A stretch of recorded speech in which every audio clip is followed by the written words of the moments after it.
আমি এখন দাঁড়িয়ে আছি শিবগঞ্জ জামালপুর ইউনিয়নের পূর্ব পার্বতী হাইস্কুল মাঠের মধ্যে।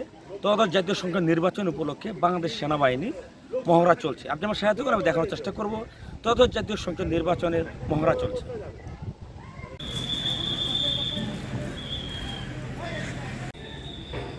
আমরা সেটি সরাসরি আপনাদেরকে দেখাচ্ছি। সেটি যুক্ত রয়েছে। জানান আপনাদের সমস্যাটা কি, সেই ক্ষেত্রে আমরা আপনাদের সমস্যাটা শুনে আমরা সেটা সমাধান করার চেষ্টা করব। আপনারা এখানে কোনো বিশৃঙ্খলা সৃষ্টি করবেন না। এর মাধ্যমে আপনি এখানে যেন বিশৃঙ্খলা করছেন, যার ফলে যথেষ্ট পরিমাণ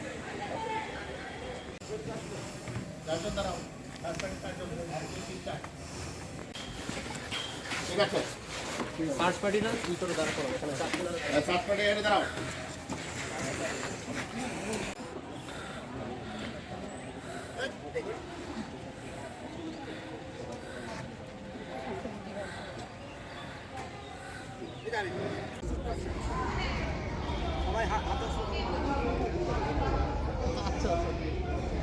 আমরা এটাকে সমাধান করার চেষ্টা করব। এখানে আপনারা যেভাবে ঘিরে ধরেছেন এবং বিশৃঙ্খলা সৃষ্টি করছেন, এতে ভোট গ্রহণ করা সম্ভব হচ্ছে, যার ফলে অন্যান্য যারা ভোটাররা আছে তারা বলেন।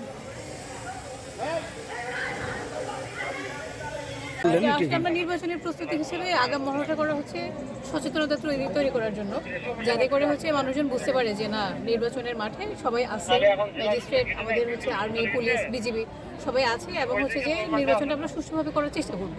তো মানুষ যাতে সচেতন হয় আর সচেতনভাবে এসে ভোট দেয়, কোনো ধরনের হচ্ছে বিশৃঙ্খলা করার বিশৃঙ্খলা সৃষ্টি করার চেষ্টা না করে, সেজন্যই আসলে আগাম মহড়াটা করা।